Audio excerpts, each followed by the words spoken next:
Hi everyone, my name's John, and today the keyboard that we designed together finally got here. As you can see, it's a pretty nice looking box. I like the simplistic design, but I don't honestly care too much about the box. It's about what's inside. There's something shiny. That's probably like the switch puller. I think with this keyboard you can like change the switches or something. Here's the USB, and I almost dropped this keyboard. The moment of truth. Wow. This turned out somehow better than I thought it would. What a beautiful mess.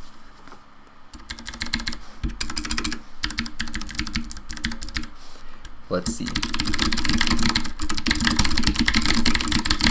It's pretty snappy. I like it, but we'll need to do some races and actually plug it in.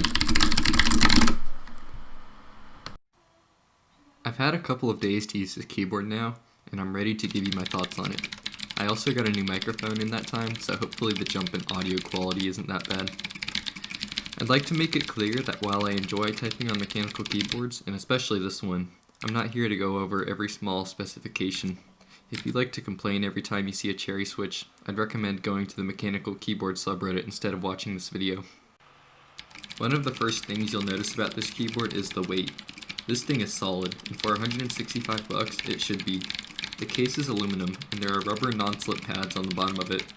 I've had a little bit of a problem with it wobbling along the diagonal, but I've had this problem with other keyboards too, so I'm thinking there might just be something weird with my desk. Regardless, it was easy for me to fix just by sliding a card under one of the feet. I'm also really happy with how the keycaps turned out. This wasn't intended to be a beautiful keyboard or anything like that, but the design is unique, and more importantly, it's a fun reminder of this community.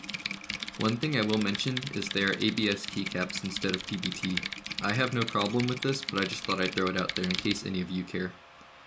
As I'm sure you can hear, I have Cherry MX Blue switches in this keyboard.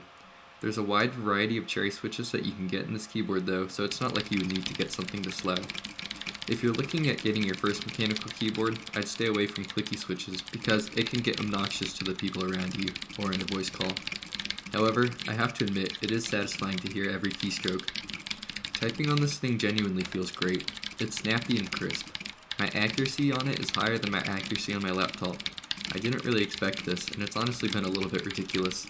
While I believe that it's impossible to objectively say that one keyboard is better than another in the case of most modern mechanical keyboards, this really is my favorite keyboard to type on right now. Having said that, I do have a couple small problems with it.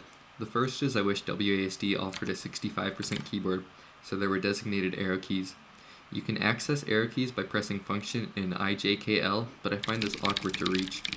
I probably shouldn't even be complaining about this though, because the keyboard is completely programmable, so I could just rewire that.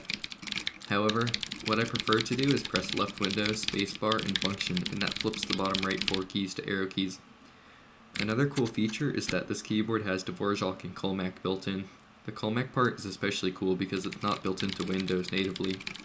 In addition, you can exchange the switches in this keyboard yourself, which I haven't played with myself yet, but I might do another day.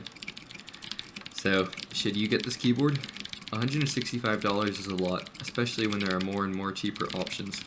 But this keyboard offers something that no one else does as far as I know, and that is Unrivaled Customizability.